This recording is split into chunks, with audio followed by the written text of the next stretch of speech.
The sponsor for today's video is Surfshark. One of the things I didn't realize would come along with buying an old house were the panicked comments about how my house is going to kill me. From asbestos to lead and even arsenic. Everyone seems very worried that older homes are downright deadly. So just how risky is it? When did these toxic features find their way into our abodes, and when were they banned? Should I be donning a full hazmat suit every time I put another screw in the wall? Okay, that is clearly too far, but still. The funny thing is, these aren't suddenly new concerns. It's not like we just discovered that these things are technically poisonous. I mean, I found articles as early as the 1840s concerned about how lead paints, along with other poisonous dyes and chemicals, might be far less safe than advertised. But we continue to build them into our homes. The journey each one of these has gone through, from popular use to global bans, is concerningly similar, as you'll see. For now, I'm just going to stick to the things we've chosen to use in our homes, rather than anything and everything deadly, like mold. I'll admit, when I first moved in, I attempted to look up just how likely it was that the house was built with dangerous products. I thought there would be some simple list of things to check for depending on what year it was built. But every list seems to offer up different dates, varying degrees of concern, and almost no cited or even clearly listed information. I know my walls are gypsum plasterboard, but does that commonly have asbestos mixed in? The internet gave me a resounding, maybe, with no evidence. What about lead pipes? Were those common in the 1940s? All I found were numbers for the last decade, which we'll get to and is actually more scary. It was sort of like searching for a list of health symptoms. You always come back to something horrible where the prognosis is instant death. Though sometimes it seems like searching on the internet is the more dangerous activity, and lately the internet seems to think it knows more than I do. No, I don't actually want to buy arsenic, thank you. That's why I'm so pleased to introduce the sponsor for this video, Surfshark. Surfshark is a VPN service that allows you to lock down your data, whether you are browsing on public Wi-Fi in a library, paying a bill while on vacation, or wandering down weird research rabbit holes. The last thing you want is all of that data being picked up, even by advertisers, and following you constantly. So little of the internet is truly anonymous nowadays, but you can still make sure your private info stays private, whether you're hiding from viruses, search engines, or thieves. It also means that as I'm safely doing research on the public Wi-Fi at my favorite coffee shop, I can have shows from all over the world playing in the background. I absolutely adore British murder mysteries, but not everything is available on US streaming services. So whether you want some K-drama or Victorian drama, Surfshark allows you to set your location and gain access to shows you'd have to travel around the world for. So go try out Surfshark and see how far you can venture. If you go to surfshark.com/Nicole Rudolph and use code Nicole Rudolph, you can get 4 extra months of Surfshark, and they'll give you a 30-day money-back guarantee to make sure it works for you. Thanks again to Surfshark for sponsoring today's video, and keeping me safe in at least one place. We'll begin our search for deadly homes with arsenic, as one of the first household products that was dangerous enough to result in federal-level restrictions, which means it had to be seriously bad. The 19th century pretty much depended entirely on the customer being responsible for regulating the market. At your own risk really should be the catchphrase of that era when it came to everything from medicine to candy to home decor. Now, I've done an entire video just on the history of arsenic, mostly as a dye for clothing, but it ended up in everything colorful. Its main use had long been as a poison for both rodents and errant husbands, apparently, but its discovery as a pigment in 1775 was what put it on the walls. While we associate it today with a vivid green, usually either Shields or Paris, it also produced London purple and a variety of other colors. It didn't so much invent new colors as make them very cheap and easy to produce. It was such a common household good that it shows up in recipes for cheap green paint, though you'll notice the mention here is for yellow arsenic. It became especially popular as wall and upholstery color in both paint and textiles around the mid-19th century. But as quickly as it rose to fashion, it was about to fall. The evidence was quickly mounting against it. More and more doctors had begun to notice consistent cases of illness tied to fashionably colorful rooms, starting back in the early 1840s. Wallpaper, especially, had a habit of shedding fine dust that floated around the room. It seems obvious in hindsight, of course, but the argument for it then was that the illness was inconsistent. Part of this is that we now understand that arsenic doesn't hang around in the body for extensively long times. Leave and you'll get better.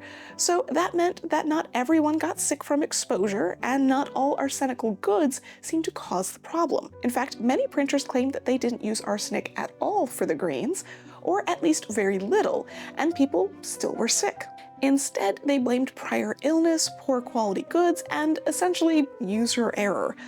Why? The sudden panic that this would cause, along with the damage to a large industry, was deemed even more concerning than a smattering of illness among dozens of other mystery diseases. Numerous scientists throughout the 1870s began testing wallpapers of varying colors to see what contained arsenic, and found that the vast majority that were colorful had at least a little. It's getting difficult to ignore the prolific warnings at this point.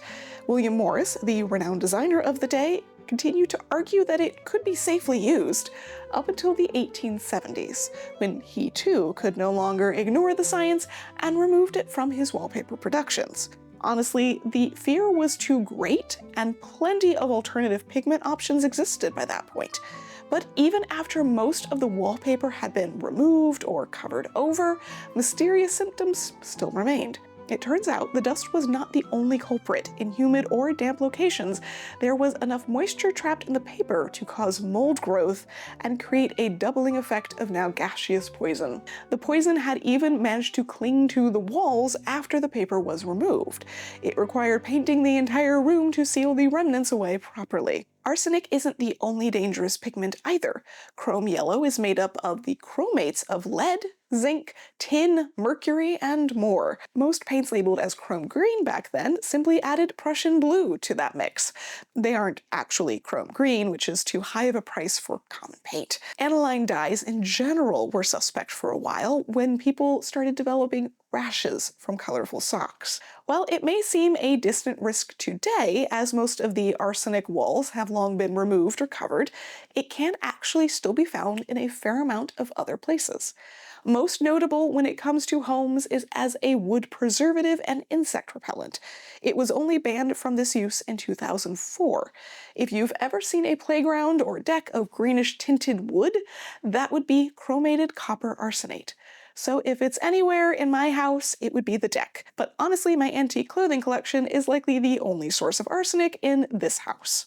Next up, we have asbestos. Otherwise known as amianthus or mountain flax, is a pliable, elastic, very compact, amphibolic, and augitic mineral capable of being reduced to impalpable fiber. It's easy to work with, easily applied, stable, and above all, fire resistant. Its use as a fiber goes back thousands of years. Various types are everywhere around the world. By the end of the 19th century, it was being used to replace fire brick in stoves, and as a fuel source, where coal oil was absorbed into it and asbestos helped lengthen the energy life, as well as for roofing, steam pipe, boilers, manholes, cement, paint, electrical insulation, wood panels, fabrics like ironing board protectors, felt table mats, curtains, and the inside of walls for both soundproofing and fireproofing. So yes, the entire house, basically. Apparently, in 1907, the Kaiser had an asbestos house that traveled with him for military purposes. Asbestos shingles and siding were understandably a major relief at a time where fire, especially in cities, could take out entire neighborhoods. Asbestos was often combined with Portland cement for the exterior of buildings and became a very popular option to update older homes as well as build new in the 20th century. Inside, it could be used in a more industrial way to protect anything heated.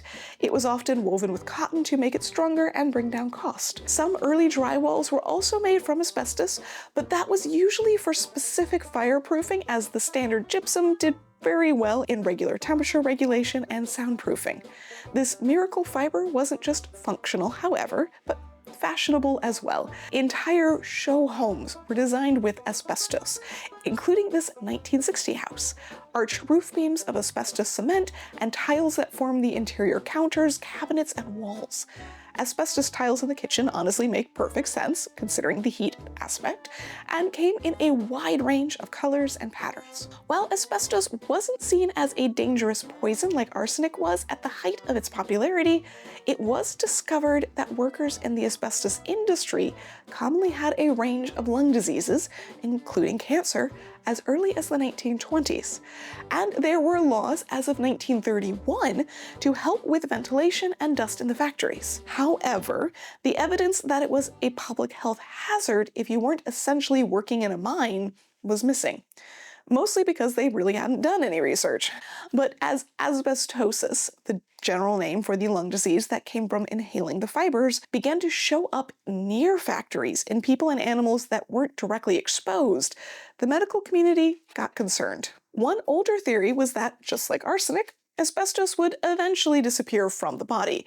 If that wasn't the case, the results of exposure would be far more concerning. As evidence mounted in the late 1960s, the first responses were that it was just aggravated by urban air quality or smoking. At the very least, it was just a concern if you were a dock worker or exposed to it for years. Asbestos companies went on the defensive and put out ads aimed at the building industry, trying to calm their fears. Everything was totally under control, and they had been handling the situation for a long time. After all, it takes years of exposure to get asbestosis, and mesothelioma only comes from one type of asbestos that we totally don't use. There is no evidence whatsoever that the incorporation of asbestos in buildings has ever impaired the health of the occupants. That aged well. The studies on workers kept rolling in with worse and worse numbers over the following years. By 1975, studies were recommending that occupants stay out of any building that was having renovations done, even simply spackling the walls. The fibers are so minute that it can take 80 hours for them to settle to the ground. So every disturbance, no matter how small, can be a lasting problem. It didn't take long for mounting concerns to lead to massive changes. In 1979, the federal government approved a 3-year, $330 million program to find and remove asbestos from schools. Though it is not a poison like arsenic, it is a carcinogen and increases the risk of cancer and respiratory diseases. We don't absorb or expel it easily or quickly, and it just keeps aggravating over and over. Today, having asbestos removed from your home can be a very expensive and very difficult process. Most of the time, it's recommended to simply cover it up. Part of this comes down to whether it is friable or non-friable. Basically, is it in a solid form or fibrous in a way that is going to keep breaking apart? Kitchen tiles can be just covered up, but something like loose insulation in the attic can't be. I actually had to have my attic insulation tested before buying this house, thankfully no asbestos, and the flooring I can see under the kitchen tiles looks to be small white tiles, so not asbestos either. I even found an ad for the type of wallboard I have claiming it's better than asbestos, so that's another unlikely place. None of my house seems to be built with fireproof as the main goal, except maybe the fireplaces, but we aren't digging around in that. All in all, I'm not at high risk living in this house or even doing some minor work on it. The biggest risk has always been to those who work with it every day, hence the careful efforts to dispose of it so that construction workers and people managing trash aren't exposed over and over again. This is not the case with lead. Another naturally occurring product. Lead poisoning has a wide range of symptoms from headaches to numbness, can result in behavioral problems, anemia, seizures, and death. Children can also have physical and mental growth issues. It is stored in the body for months in soft tissues and years in bones. Lead honestly might be the biggest concern in houses because it was used in so many different products that we deal with every day, including paint, enamel, china and earthenware, glass, automobiles, and plumbing. Lead poisoning was well understood as a serious problem. It was just, again, a problem for workers. By the early 20th century, there had also been efforts to keep women and children out of the industries that dealt with lead, since it seemed to affect fertility and growth. The workers that remained rotated through departments with varying levels of risk, and respirators and water were used to keep lead from being breathed in as much. However, unlike arsenic, lead doesn't leave the body easily, which meant that any repeated exposure creates permanent problems. In fact, painter's colic was a specific disease named for how common their issues were. White lead was the main cause of this problem, as white pigment gets mixed into nearly every shade of paint, and lead was very effective and cheap. Zinc was found to be a good alternative and much less poisonous by the mid-19th century. It just wasn't quite as cheap because it wasn't as effective. Though many pushed for the adoption of zinc, it would take decades before lead paint would stop being the standard. In the meantime, painters were recommended to stay well covered, wash their hands and clothing frequently, wash their mouths out before eating, have a cold sponge bath and wash their hair every day after work, build up calluses on their hands by way of oak bark, a tannin used for tanning leather, trim their hair short, and eat fatty foods and drink lots of milk. But all of this was aimed at tradespeople, not the rest of the population. Early belief was that anything that contained or was made from lead was only an issue if other things caused the release. Fermentation, for example, would cause the lead to become rusted or oxidized. So cider, wine, beer, applesauce, and even molasses shouldn't be stored or even drawn through lead. Seems simple until you recall that earthenware glazes sometimes contained lead, and those were really popular options for canning. Paint, likewise, was thought to be an issue for those exposed to it before it dried, unless it was disturbed through sanding. Of course, that also assumes that paint won't be loosened with age. One of the growing issues in the early 20th century was that old paint would begin to crack and chip, flaking off in little shards. Lead has a sugary flavor, so it's not surprising that more than a few children ingested the chips, or in this case from 1952, gnawed on the windowsills. White lead paint wasn't supposed to be used on children's toys. There wasn't a formal system to regulate that, though. Repainting was also a constant issue as families unknowingly added lead paint to toys that were previously safe. Lead paint can generally exist without being too dangerous, but lead pipes are a different story. The belief was that so long as the water passed through the pipes at a decent speed, it wouldn't be a concern. Early experiments stated that it took upwards of 3 days before stagnant water started to pick up measurable amounts of lead. What they didn't realize was that their measuring system was very clunky and not picking up much. What the human body can deal with is really small. There were still additional warnings from the experiments, however, claiming that mineral waters, for example, were more likely to pick up the lead, and creek water with lime was less likely. They believed this was because the creek water deposited minerals that coated the pipes. Note this argument because it will continue to be the main one for about another century. I even found articles from the 1990s where people were claiming lead pipes were perfectly safe for that reason. For the regular reader, they also recommended that you throw away the first bit of water that has been sitting stagnant if there are any lead pipes in use along the whole of the system. Useful advice if you know what's in your home and property, but less so if you think about how many utility pipes it takes to get there.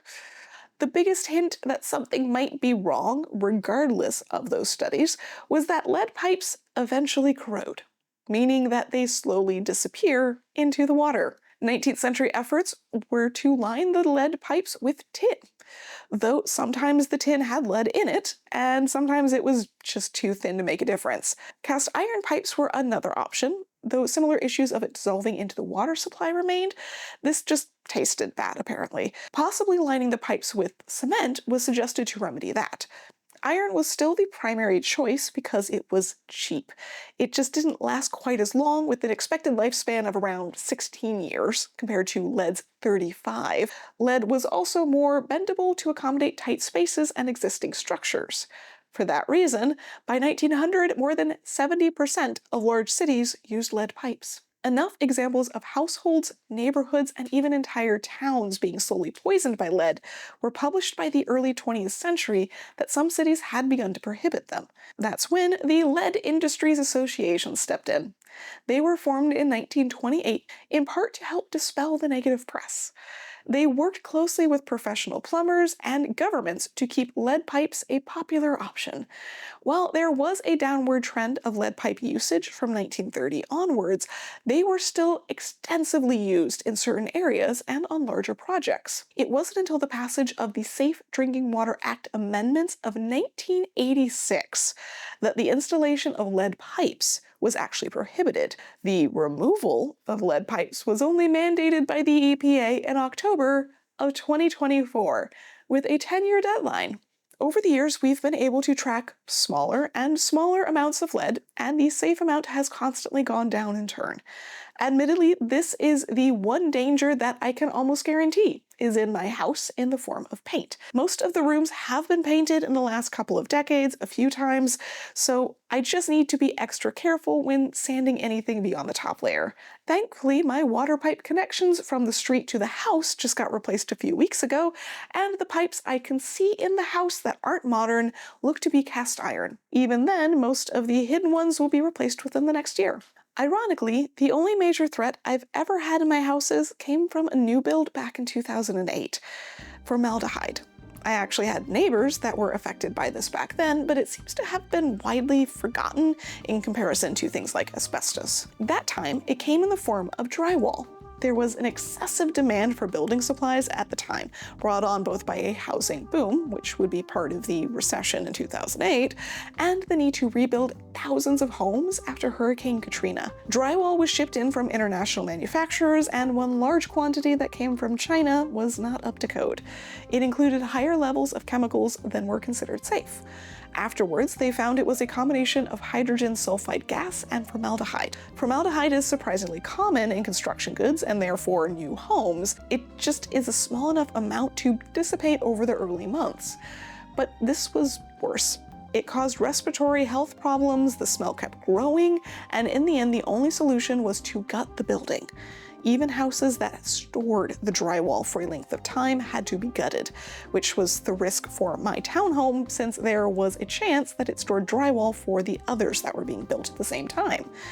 Thankfully, it didn't, as the gases seeped into the structure and often required years of remediation to make it safe and not smelling awful. I watched the new house across the street sit empty for months before they put new drywall back in. I'm not sure anyone ever moved back in while I was there. Various other issues have come up over the years, such as mercury being used in household paints, which again was a much higher risk to those that worked with it, doing gilding, making mirrors, or felting hats. More on the Mad Hatter story here if you're curious. But these were the most prevalent by far, which may not perfectly answer whether your house has any of these present.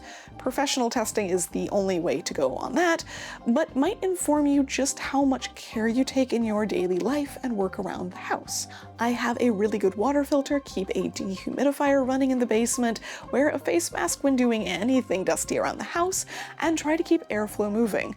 Things I would do regardless of the age of my home. But this is a great example of why I do this sort of research. It helps me to know where my time and money needs to be put for projects and keeps me from being overly anxious about all of the what ifs. I've also realized that any health issues chronically found in an industry nearly always end up being a problem for consumers later too.